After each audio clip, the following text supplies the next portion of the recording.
மதுரையில் தெருநாய்கள் கடித்து 2 பள்ளி மாணவர்கள் காயமடைந்திருக்கிறார்கள். மேலும் விவரங்களை செய்தியாளர் ஜான் கிறிஸ்டோபர் வழங்கிட கேட்கலாம். ஜான் கிறிஸ்டோபர், வணக்கம். இந்த சம்பவம் தொடர்பான முழு தகவலை சொல்லுங்க.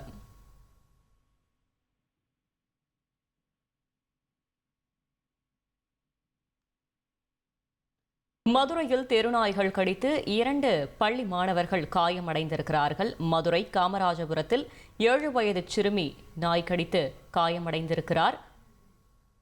மதுரையில் தெருநாய்கள் கடித்து 2 பள்ளி மாணவர்கள் காயமடைந்திருக்கிறார்கள். ஜான் கிறிஸ்டோபர் இணைப்பில் இணைந்திருக்கிறார். ஜான் கிறிஸ்டோபர், வணக்கம். முழு தகவலை சொல்லுங்க.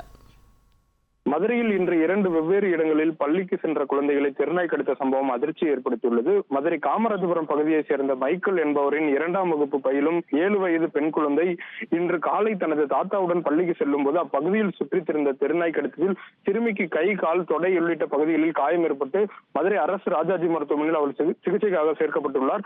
இதே போல மதுரை நாகமலை புதுக்கோட்டை பகுதியைச் சேர்ந்த காளீஸ்வரி முத்துப்பாண்டி தம்பதியினரின் 8 வயது மகன் இன்று அப்பகுதியில் உள்ள அரசு பள்ளிக்கு நடந்து சென்று கொண்டிருந்த போது அப்பகுதியில் சுற்றித் திரிந்த தெருநாய் அவரை கடித்ததில் அவரும் கையில் காயம் ஏற்பட்டு மதுரை அரசு ராஜாஜி மருத்துவமனையில் சிகிச்சைக்காக அனுமதிக்கப்பட்டுள்ளார்.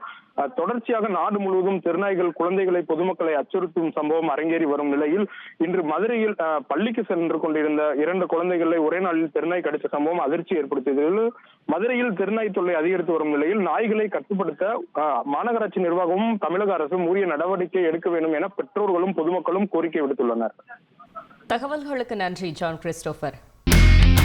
இனி செல்லும் இடமெல்லாம் செய்தி. தந்தை டிவியின் வாட்ஸ்அப் சேனலை ஃபாலோ பண்ணினா செல்ல இருக்கும் இடமெல்லாம் செய்தி. இதோ QR கோட் இப்பவே ஸ்கேன் பண்ணுங்க, ஃபாலோ பண்ணுங்க.